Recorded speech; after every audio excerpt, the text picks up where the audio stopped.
Alaska শীর্ষ বৈঠক ট্রাম্পের হার-জিত না হলেও বড় জয় পুতিনের। রাশিয়ার প্রেসিডেন্ট ভ্লাদিমির পুতিন শুক্রবার আলাস্কার অ্যানকরেজে পৌঁছালে তাকে লাল গালিচা দিয়ে স্বাগত জানান মার্কিন প্রেসিডেন্ট ডোনাল্ড ট্রাম্প। দুই নেতা করমর্দন ও হাসিমুখে শুভেচ্ছা বিনিময় করেন।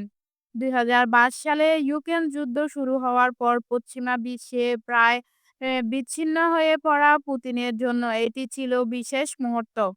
তবে সাংবাদিকদের করা প্রশ্ন তিনি এড়িয়ে যান।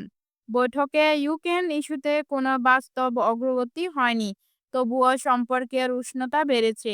পুতিন শান্তির শর্ত হিসেবে ক্রিমিয়া ও ডোনেস্ক সহ দখলকৃত অঞ্চলগুলোকে রাশিয়ার অংশ হিসেবে স্বীকৃতি দেওয়ার দাবি পুনর্ব্যক্ত করেন।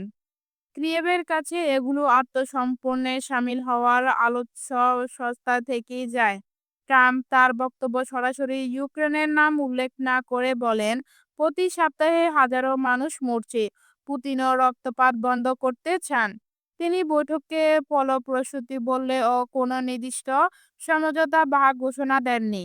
বিদায় বেলায় পুতিন ট্রাম্পের লিমুজিনে চড়ে হাসিমুখে ঘাঁটি ত্যাগ করেন।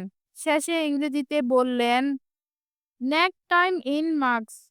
ট্রাম্প জবাব দিলেন, এটা সম্ভব হতে পারে। সব মিলিয়ে চুক্তিহীন হলেও বৈঠক রাশিয়া যুক্তরাষ্ট্র সম্পর্কের জন্য এক নতুন ইঙ্গিত রেখে গেল।